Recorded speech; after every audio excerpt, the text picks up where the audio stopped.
welcome to Growing Your Successful Business, another week of our podcast. It's about all things small business. Thanks for listening.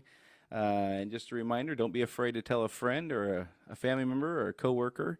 We're here every week. My contact information, should you want to reach out to me, is growingyoursuccessfulbusiness.com. That's one website, or the other one is brianlharding.com. You can find all of our links to Facebook and YouTube on there. You can shoot me an email at brian@brianlharding.com. And today I'm super excited to have Shawn Ottenbreit with me from Freedom Boat Club. And for those of you who don't know what Freedom Boat Club is, I'll tell you as a proud member what that's all about here in a little bit. Shawn, along with his wife Tracy, they're the owners of the locations in Tacoma, Bremerton, and now Tacoma, right? Oh, yeah. Olympia, I'm sorry. Tacoma, Bremerton, and Olympia. Shawn's contact information, I'll get that to you a couple times, but the phone number is 253-414-0155 or Puget Sound at freedomboatclub.com. And you'll be happy to hear they have a 5-star rating on both Google reviews and Facebook reviews, which is pretty awesome. That's you don't hear about a 5-star rating on both of those very often. I'll give you a brief history of Shawn's background, and then I'll let him kind of expand on that a little bit more. Shawn was a CFO, Chief Financial Officer, for the Hewlett-Packard Company's marketing division. So we're talking a Fortune 100 company, many years, not every year, but a lot of years, a Fortune 100 company.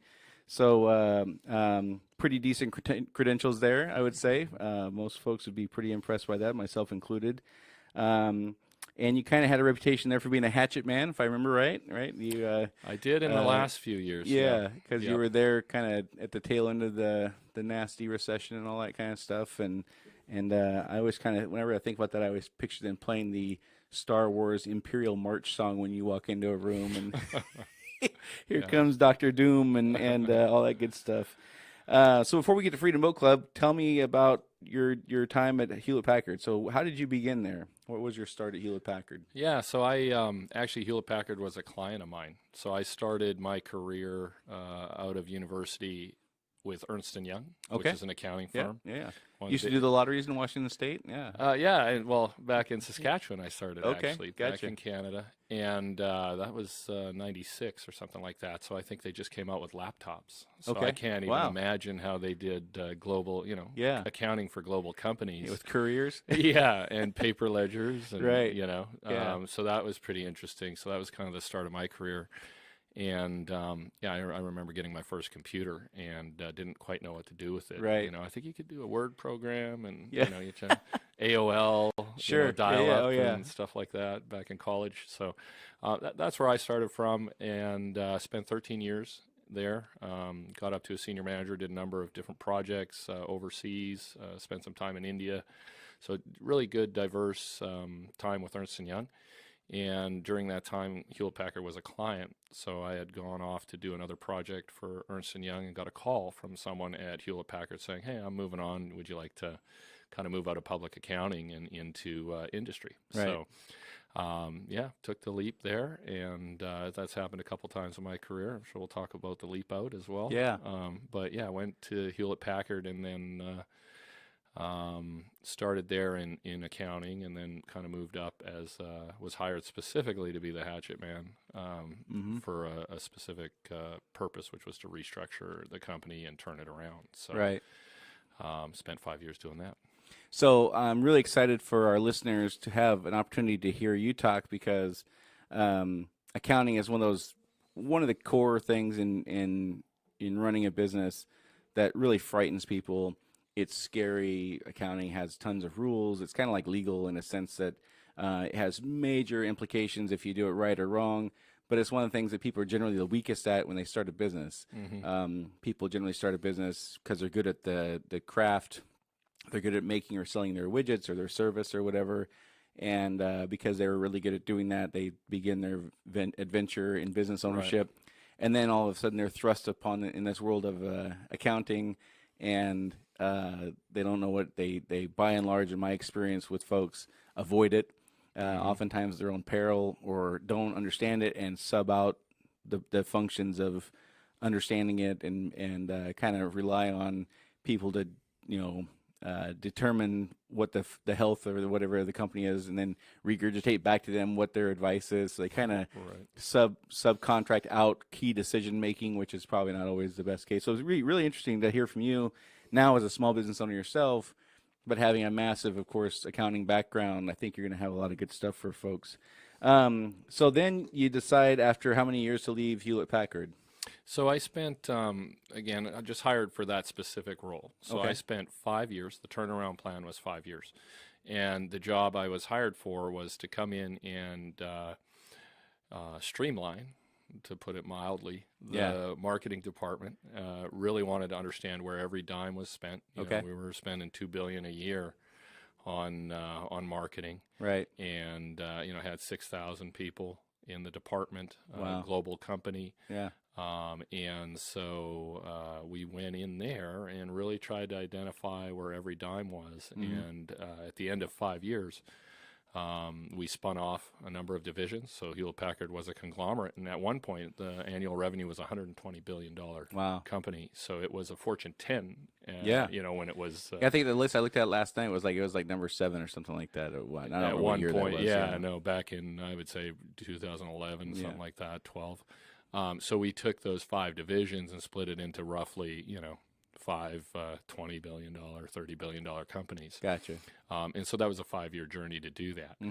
The first year we started, there was no finance department in marketing. So the job was to go and create a finance function that can control. So you're essentially creating a marketing company for Hewlett-Packard then? Yeah, basically the back end financial structure to be able to manage $2 billion and understand where it's going. Right. So we ended up with a team of 75 accountants all around the world. By the time we started with 3 of us, and just some fascinating decision making that you make when you walk in to that department, and you have a global company with senior vice presidents that all own their budget at that time. Meg Whitman had come in, and she's the CEO. Right. Of the company. She's gone on since then, but just a tremendously bright lady, and she wanted to figure out where all this was, and wanted an accountant to do that. After 6 months on the job, I suggested she should have hired a politician to do that. Because people were not happy about that decision. So I spent my first major decision there was to basically blow up the existing chart of accounts. Right. So that's where, hey, for the last 10 or 15 years, we've been doing it this way. So everyone knows where the money is, who owns it, whose budget is what. And there was like 20,000 accounts on a global company by country, by, this spend, that spend. Is it video? Is it social media? You add that all up, and you add it across 100 countries, and you had 20,000 accounts. Right. So the first decision was to basically blow that up, because had I not done that, the other divisions and the senior vice presidents and everything, they know where the money is. I don't. Right. I'm coming in looking for the money. Sure. And so what I had to do was do basically a zero-based budget. And so once they finally lost track and figured out what was happening, they're like, "Where'd my budget go? I don't know. What am I spending it on?" Right. It's like, so I got a lot of phone calls. I'll bet. About who is Shawn Ottenbreit? What's he doing? What's he doing to my marketing budget? Yeah, exactly. So you did that for 5 years, and then your contract essentially is up, and it's time for you to move on. Is that kind of how it went? Well, we broke the company into 5 and downsized the division from 6,000 to 1,500 people. Hence your name, the Hatchet Man. Yeah, Dr. Kevorkian of the budget there.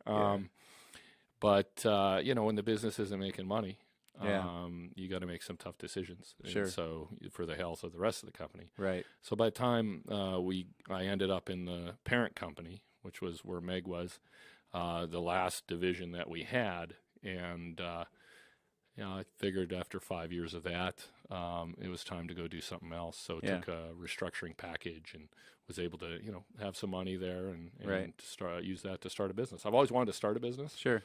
I had a small business when I was in college. Okay. For a couple of years selling smoked salmon. Okay. Well, selling no name brand smoked salmon in Vancouver, Canada, was a bit of a challenge at 18 years old. Sure. So what I did learn from that experience, though, was hey, I really need to understand how to grow a company.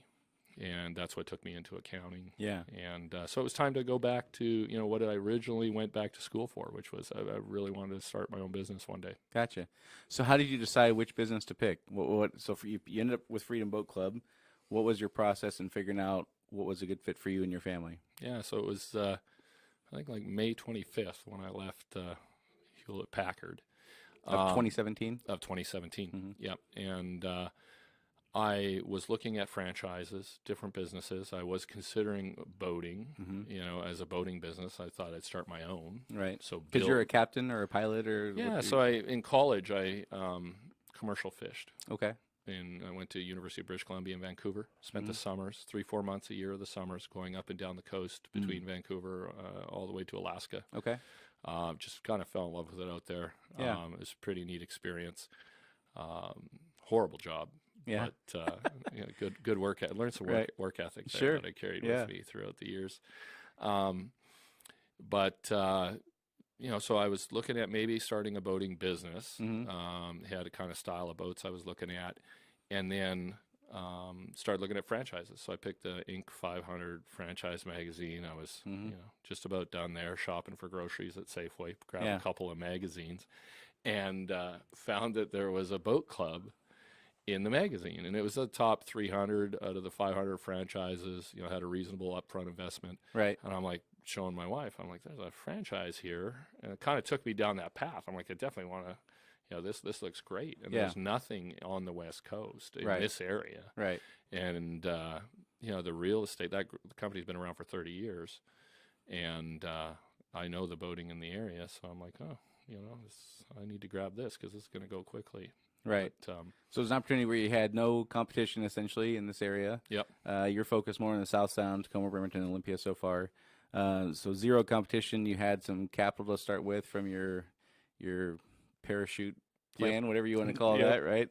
And you love boating, so that kind of seems like a pretty natural fit. To fill folks in on what Freedom Boat Club is, for those of you who don't know, it's geared specifically towards people who want to become boaters, and gives them an option of enjoying being a boater without the cost of actually having to buy a boat, right? Freedom Boat Club is a national boat membership company with 180 locations across the United States, Canada, and in Europe.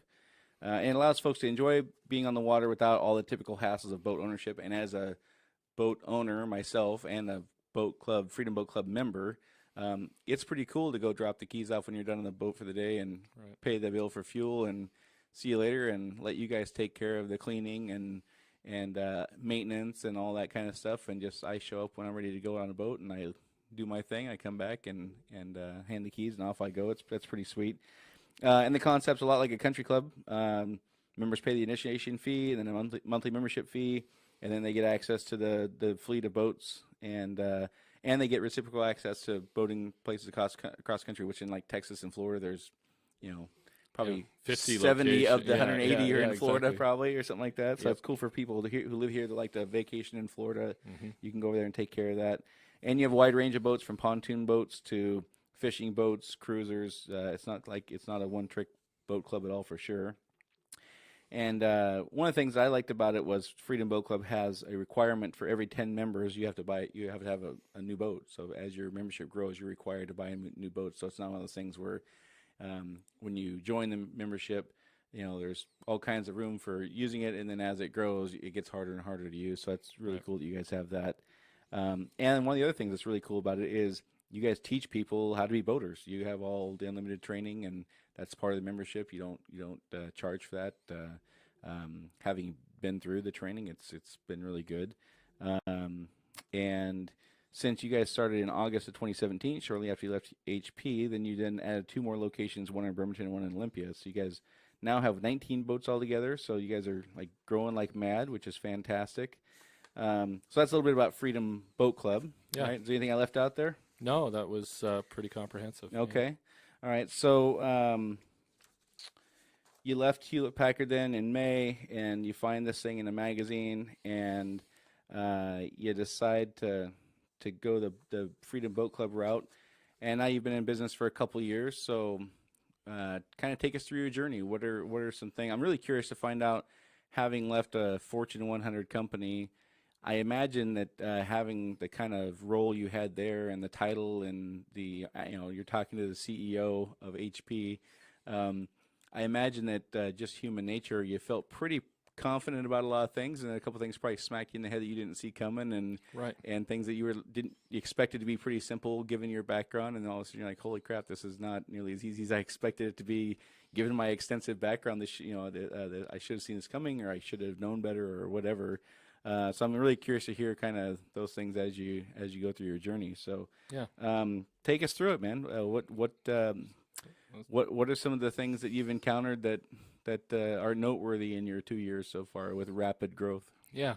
I guess I'll start just kind of at the beginning, because a lot of people starting a new business, hey, how do I get started? And right. I got it's complex. I got to get these, business licenses, and I got to, do, this, and get the accounting set up, get bank accounts set up. Yep. It's that whole setup thing that is a big hurdle for a lot of people. It's like, well, I did that in 2 days. Right.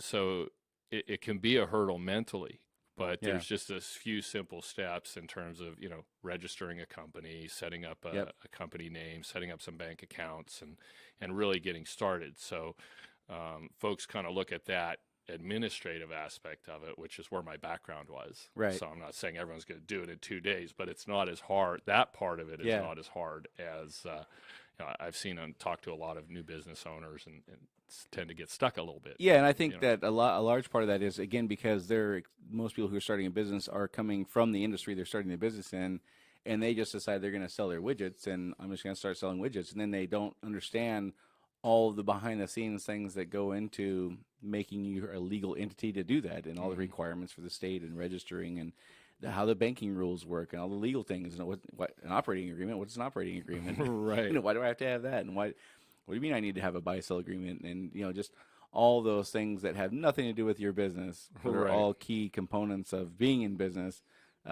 Certainly, your background would help you understand that. Let's just get through that and move on. Where I could see where that would stumble. A lot of folks would stumble on that, not understanding that that's even a thing. Right, exactly. Right. And then when you're buying, the basic business model was buy capital assets. Right. So in the state of Washington, you can have a reseller's permit. Those were things that were key. So where do I pay sales tax on? That kind of thing. So anyway, that whole component of it was done in a week. Right.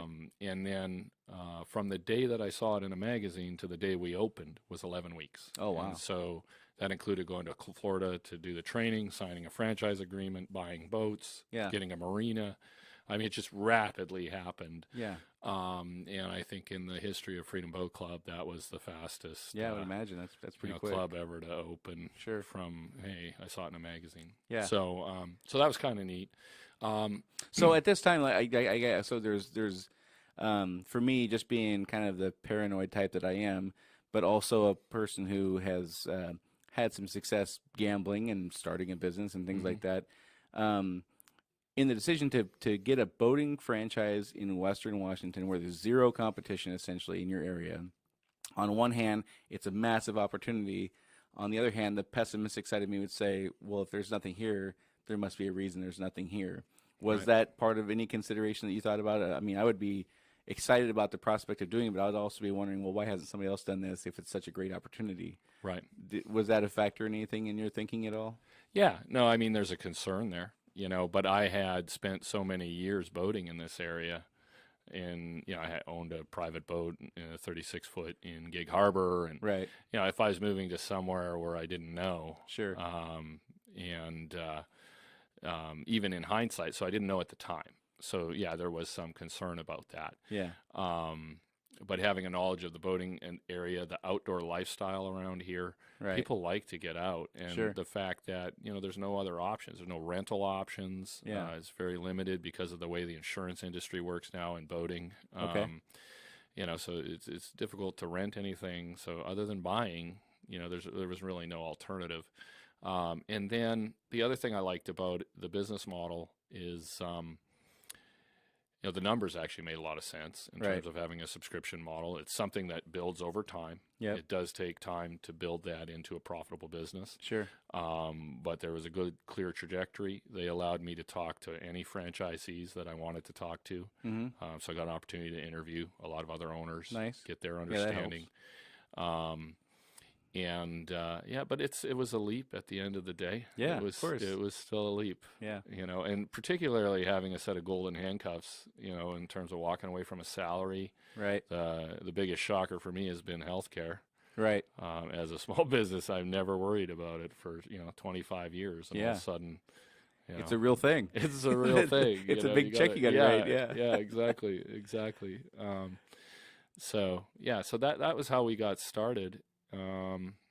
And then from there, added a second location. So we initially planned to open multiple locations. So as part of the original agreement, looking at the numbers. So one of the things I did was forecast the numbers, and you can't be certain about your sales. Right. Sales is a bit of okay, what should I? But the company gave us good guidance. It wasn't, don't be overly optimistic.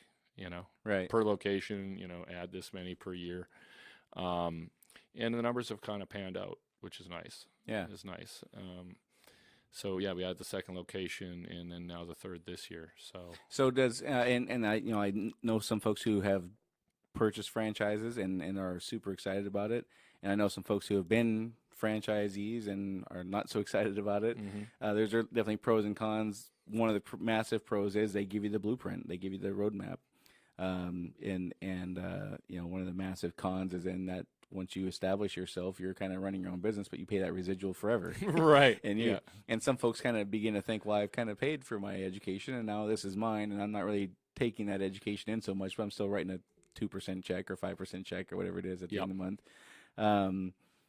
But this is one of the nice things about going down the franchise path is they do lay it out for you. And that's something that many people who start their own businesses don't have that roadmap, and they get hit by things that they just don't see coming, and oftentimes it's catastrophic. So one of the nice things about franchising is they lay it out for you, and they give you things that you'd anticipate that you wouldn't otherwise anticipate probably. Absolutely. So I say the three things with this franchise. One, the business model, although it seems simple, buy capital assets, sell memberships. Right.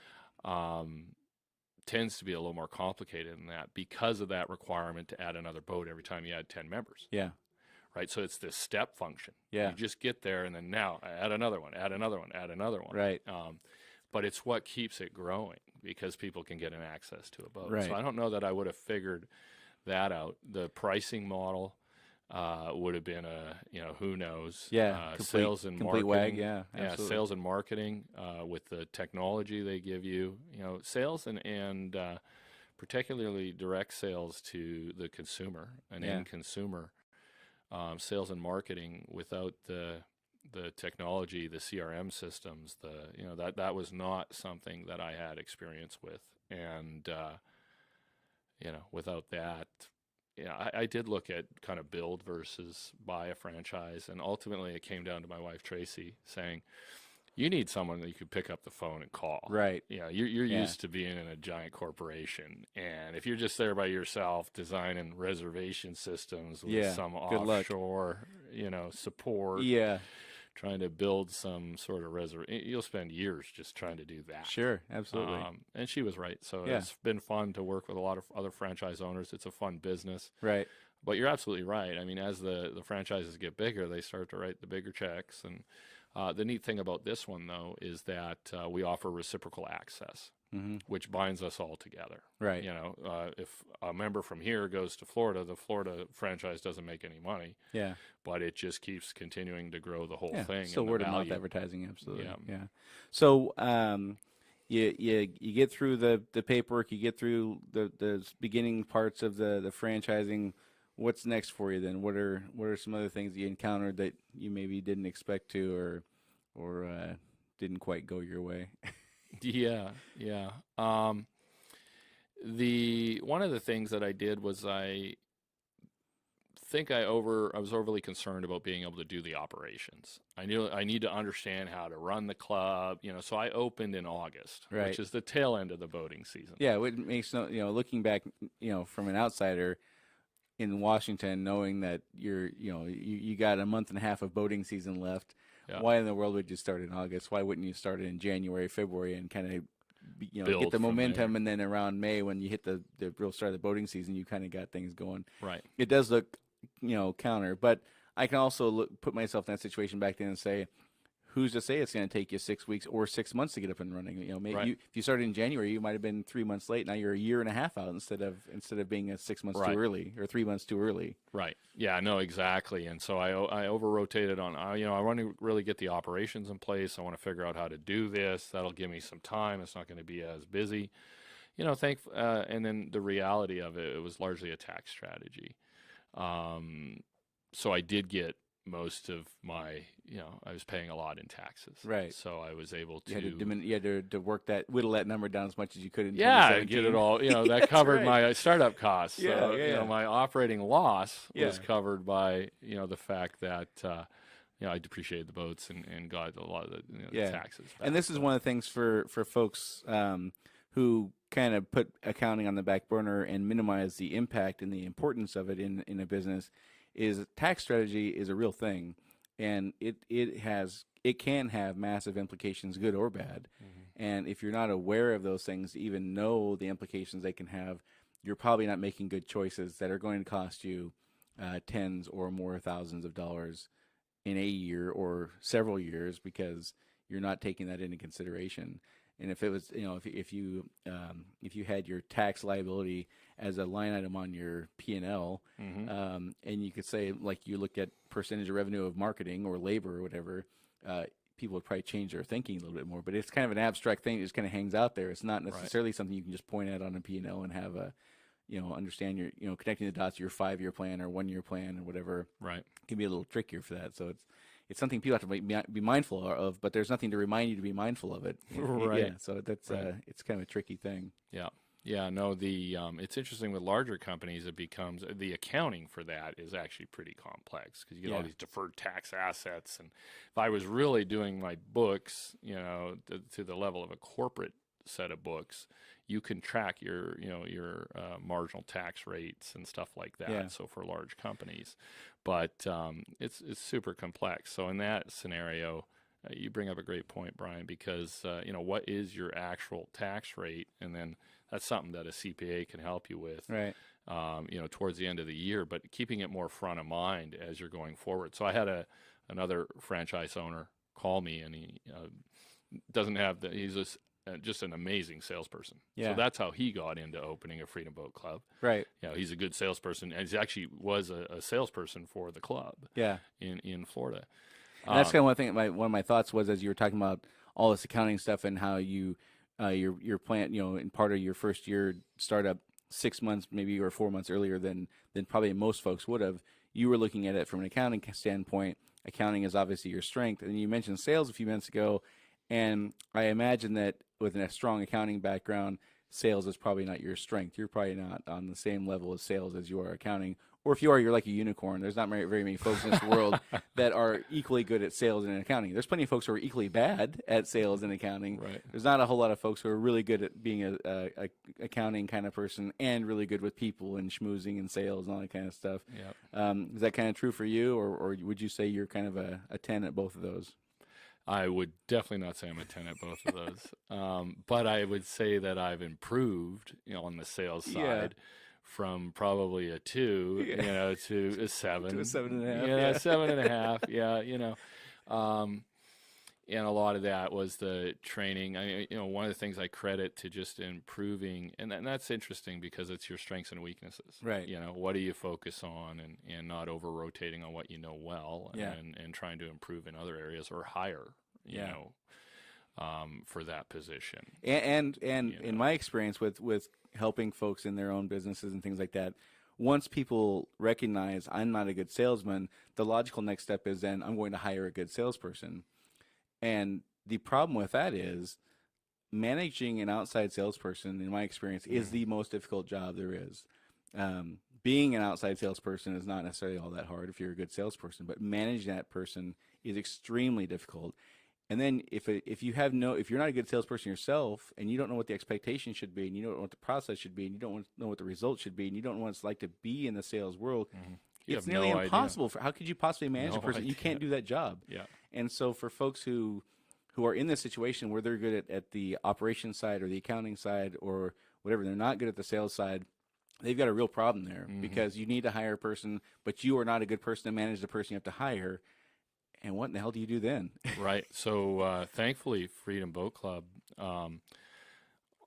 put all the systems and processes in place. And so I'd never touched a CRM before. Right. Knew a lot about marketing, nothing about sales. So we were able to generate leads. What do you do with them? So they actually made me sell the first 30, 40 memberships myself. Perfect. Yeah, that's awesome. Learn the process. Yeah. You can't, you have to do this. You need to either figure it out or somehow. Yeah. But you're not just going to go find a salesperson and know what to do. Yeah, that's fantastic advice. Yeah. So they did force us to. You I guess I called it advice. It's not. If they force you, it's not really advice. Well, I mean, it was advice. They're pretty laid back, but it was strongly encouraged, so I did it. So I sold the first 30. I'm very energetic, passionate about it. Your business. Sure. You know what kind of value for the area, the training I'm passionate about. So yeah. It kind of comes across. And then you had to hire for that position, and it's still a challenge, and that's what pays the bills. Yeah.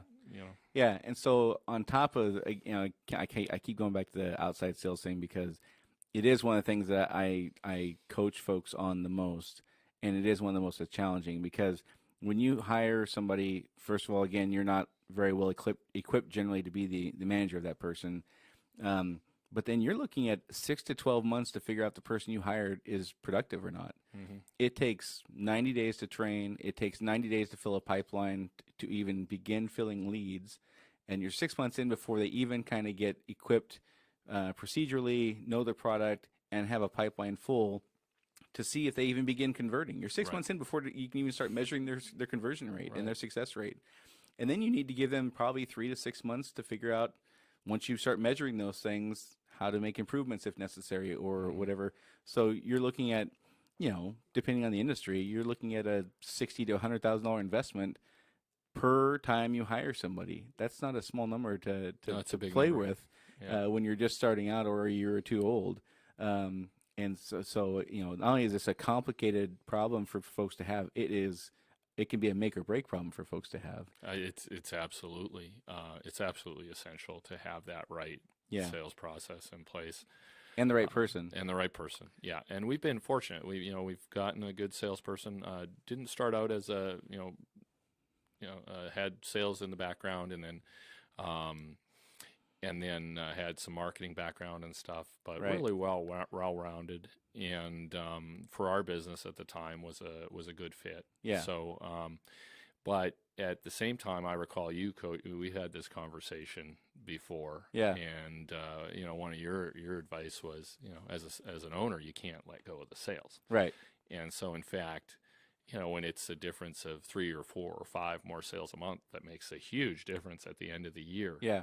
My wife and I, we do still do sales, and we support that salesperson, and we keep tweaking, and as you grow and as we grow quickly, that's somewhere where we'll probably have to add a second salesperson. Right. And one of the reasons I said that for you specifically is because your model is buy boats, sell memberships. Again, it's simple, but it's not easy, but it is simple. I mean, if you just look at the math of what the process is. Yeah. And as the market changes, good or bad, in for your potential customers, if you aren't tuned into what that sales process looks like today, and you're not empathetic or supportive of the situation your salesperson's in, you're going to make terrible decisions as a sales manager. If you're not aware of what today's market is like, and their conversion rate goes down because something has changed that you're not tuned into, you'll just assume they're doing a bad job and you'll fire them, or they'll end up quitting. and because you didn't know what they were facing on the day-to-day basis, and if you're not equipped with that, how can you possibly manage that process? How can you possibly manage your own expectations? Right. Well, so one of the things that you end up doing is over-rotating on marketing and just spending gobs of money. Which is funny for you to hear, being the guy who was the hatchet man in the marketing department. So I'm pretty conscious of where they're coming from, what's the rates, what's the leads, and again, having a system that can catch all that. Right. And sift through it and stuff. So I can tell you which where each lead came from. For the most part, up to 90%. There's some people don't know. Where did you hear about it? But and how much that lead costs. Yeah, how much that lead costs. What's the conversion rate? What's conversion rate, and therefore what's my cost per membership? Yeah.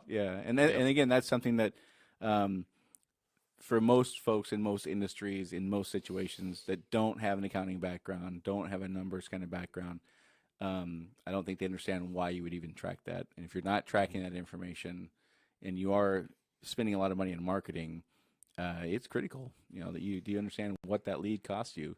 Because if you don't, it just goes into a big bucket at the end of the month, and it's easy to lose sight of why each lead is so important. But if you know it costs you $642 to get that lead, you're going to treat it a whole lot different than, I just spent $12,000 on marketing this month. Right. Exactly. So it's definitely the hardest part of the business. It can be a lot of fun. Yeah. It actually can be a lot of fun too.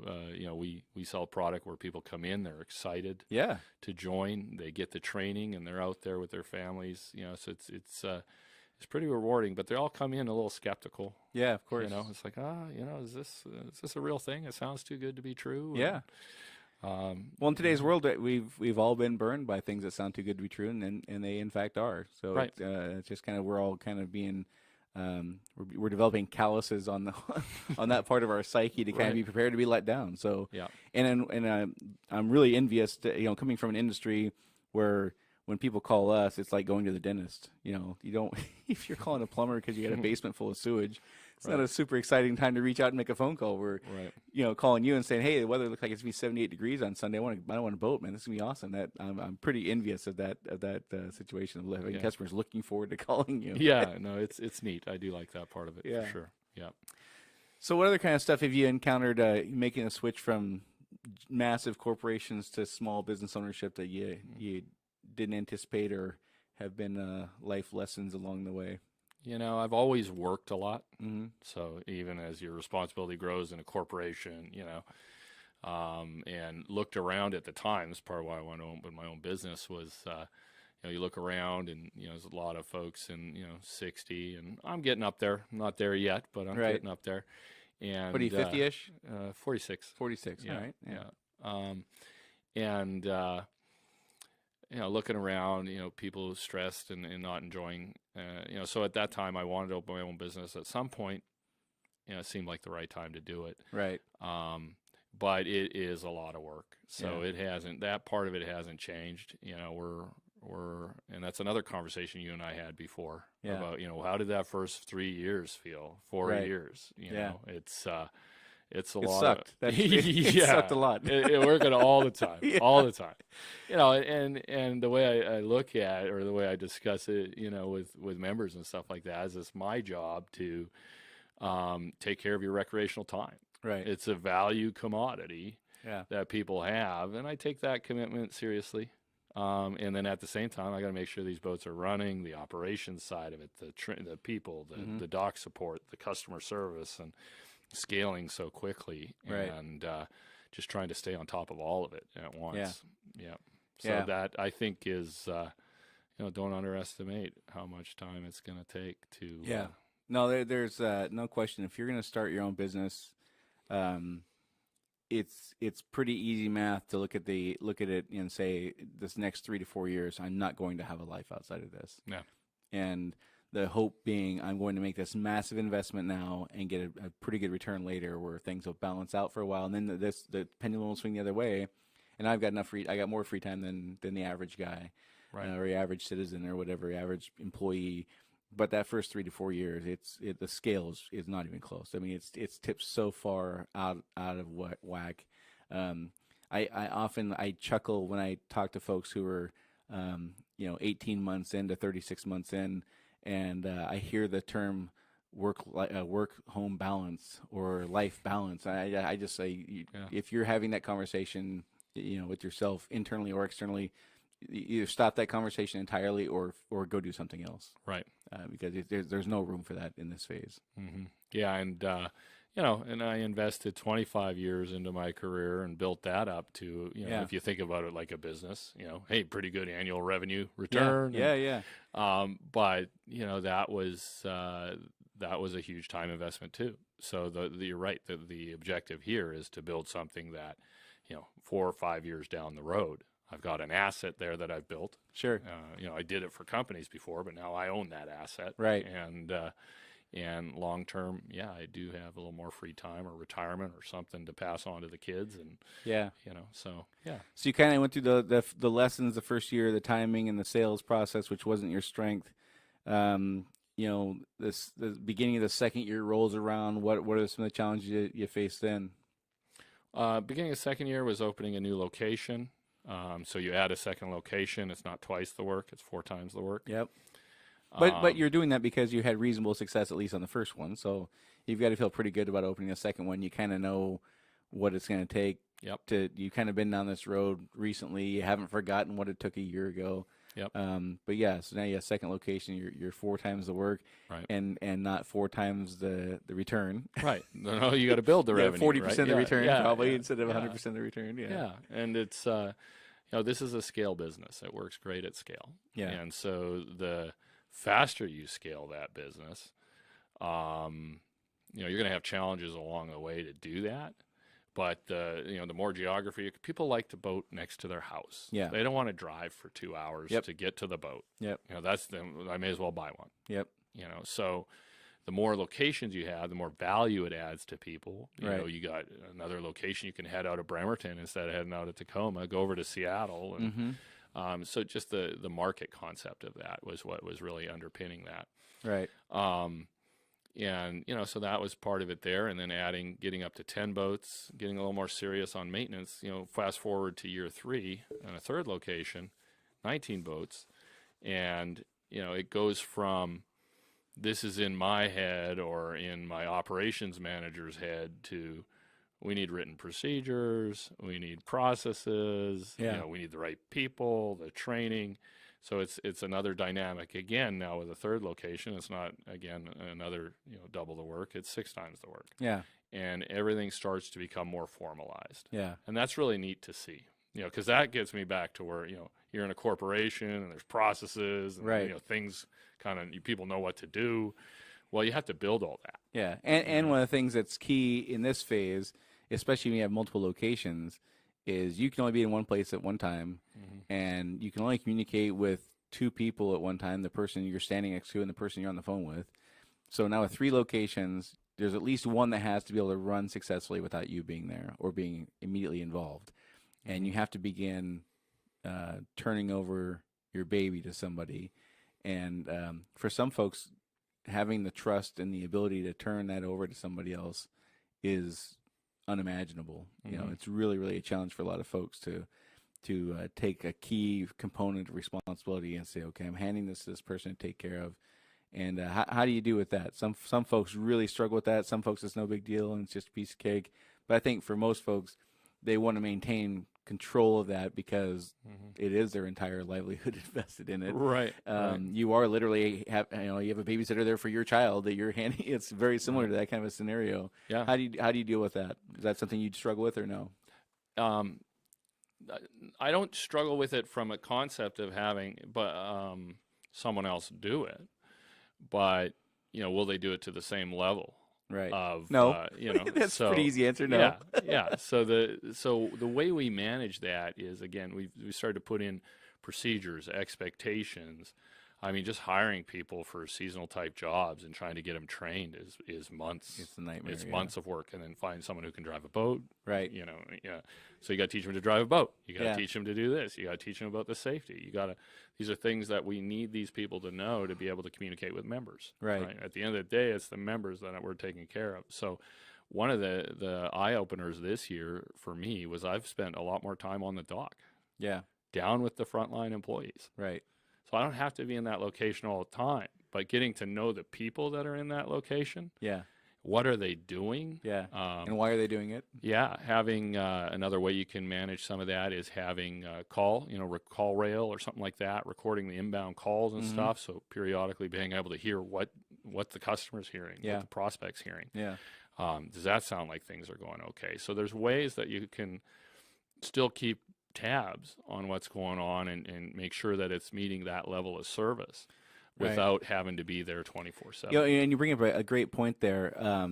If you have customers calling in and you are not recording those calls, you're doing yourself a giant disservice.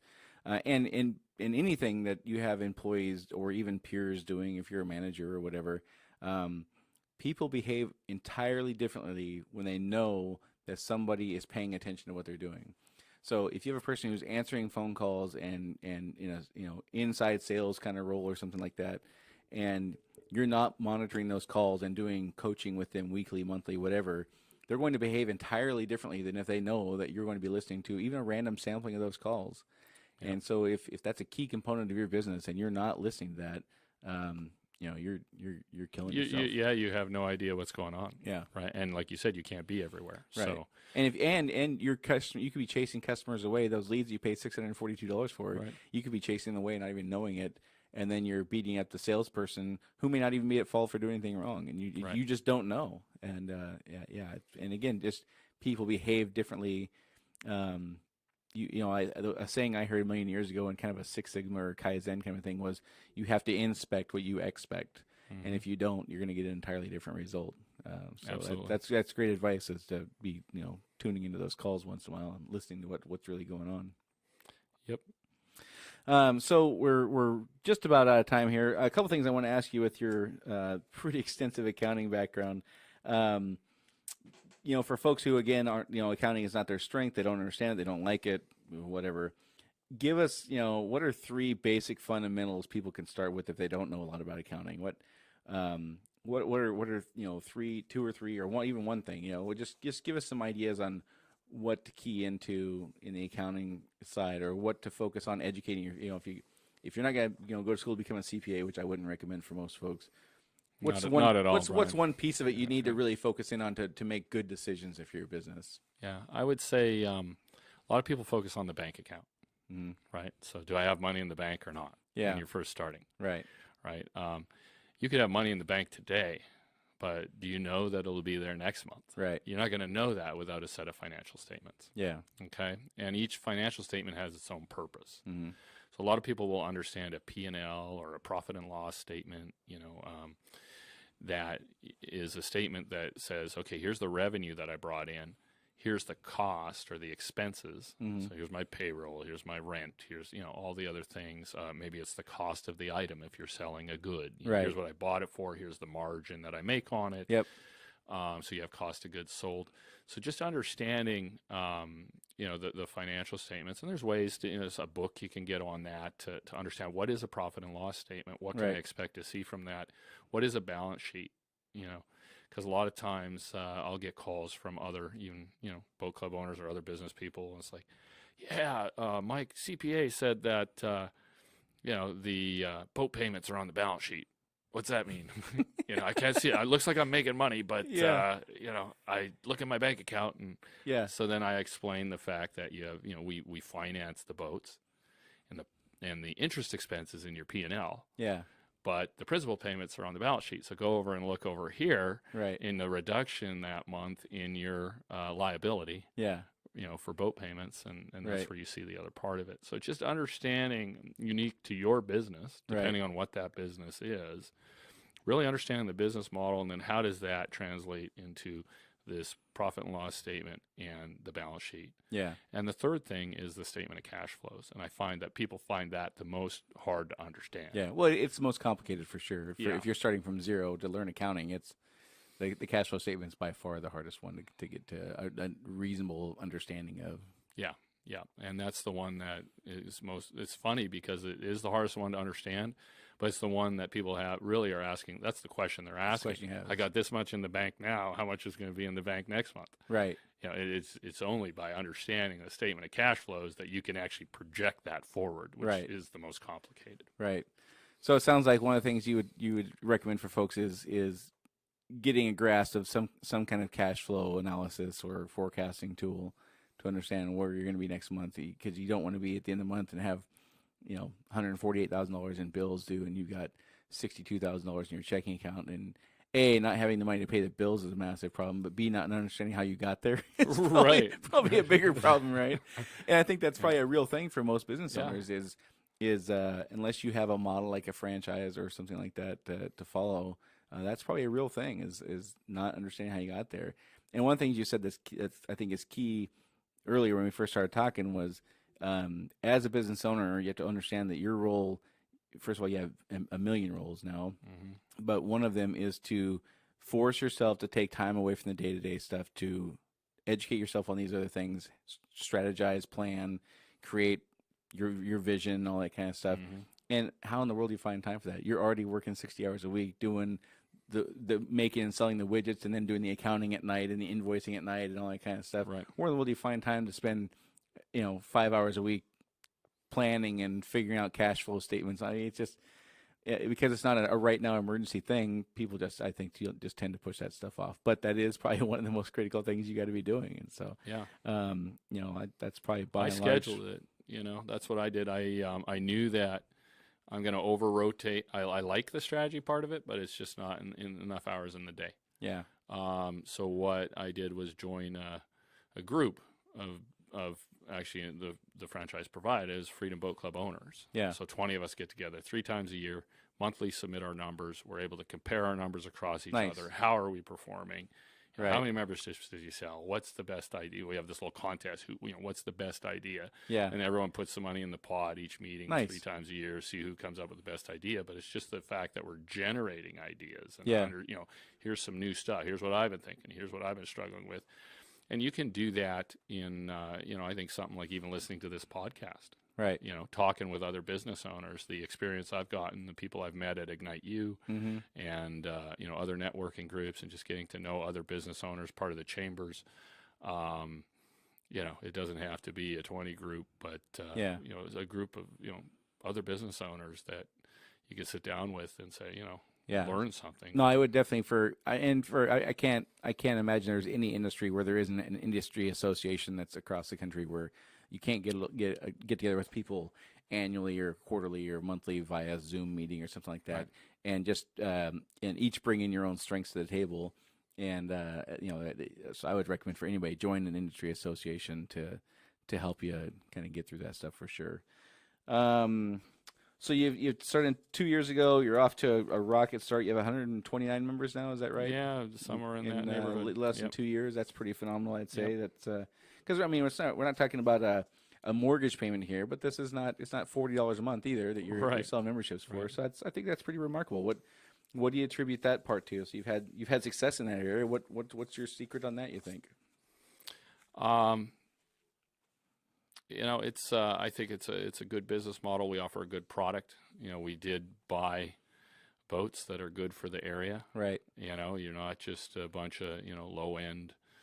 It's something you can go out in and feel safe and confident. Yeah. I think the training has been a big part of it. A lot of people that are out there looking. It's around the market conditions and what we're offering. I mean, the trend is towards not owning big capital assets. Right. So being on that was another part of the decision to, this actually makes sense as a business, even though it's not here yet, is, you look at those books like Megatrends. I remember back in the 80s or 90s, looking at these Megatrend books and being on the right side of that trend. Mm-hmm.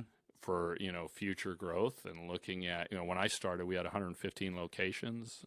It's not just been the growth here locally, it's been the growth that we're at to 190 locations in 2 years. We just got purchased by a major corporation. So I feel really good about the fundamentals and why it makes sense in today's economy. That it fits a need, and millennials don't have big yards to store boats, and they're not going to buy houses as much as condos, in previous generations. So all those aspects to it, I think have helped. And the economy, turning around the last 10 years certainly didn't hurt. Absolutely. You know, the interesting thing about this business is it works good in both an up and down. Sure. So as an accountant, one of the things I looked at before investing in a business, because I always said, you know, businesses need accountants, whether they're growing or downsizing. Right. Right. And I've been on both sides of that. Yeah. Because you still need to manage that process. Right. The nice thing about this business is, you know, that decision to buy a boat, is impacted by the economy itself. Right. So number one, the economy is really strong here locally. Really fortunate to be where we are. Yeah. And then the trend here is the economy here takes a little longer to get started than it does on the East Coast. Yeah. They'll take 3 years to slow down. Right. More than the East Coast. So you just watch the East Coast and you say, okay, I got another 3 years. Right. And when that starts to turn down, which it will, there's business cycles. Yep. Then, you know, folks that still want to get out and enjoy their recreational time, that's not going to change. Right. But what changes is, I can do this for this amount of money and I don't have to make that big capital investment. Maybe interest rates are 12% at that point in time. Right. You know, there's another factor. So they start jacking up interest rates, economy slows down, and all of a sudden it's more expensive to buy. Right. And it looks more attractive to let me pay the interest expense. Absolutely. Yeah. Great stuff, man. I really appreciate you coming on. Again, if you want to get a hold of Shawn, you can call him at 253-414-0155 at the Freedom Boat Club in Tacoma, Bremerton, and Olympia. Or you can reach out at Puget Sound at freedomboatclub.com. Or you can come see him in person, the Foss Harbor Marina in Tacoma, the Bremerton Marina, or the Swantown Marina in Olympia. Thanks again, man. I really appreciate you coming on. You brought a ton of great information. I'm sure that folks listening were able to glean a lot from this. For those of you listening, if you like what you're hearing and you're interested in sponsoring our program, that would be awesome. You can reach out to me at brian@brianlharding.com. Next week, we're going to have Joanne Mitchell-Sandberg on to talk about her 30 years of running a carpet cleaning business and now a remediation business, water restoration kind of business. It's going to be fantastic to hear from her. And that's all for today. Thanks again, Shawn, for coming on. You're absolutely awesome. And we'll talk to you all next week. Thanks for having me, Brian.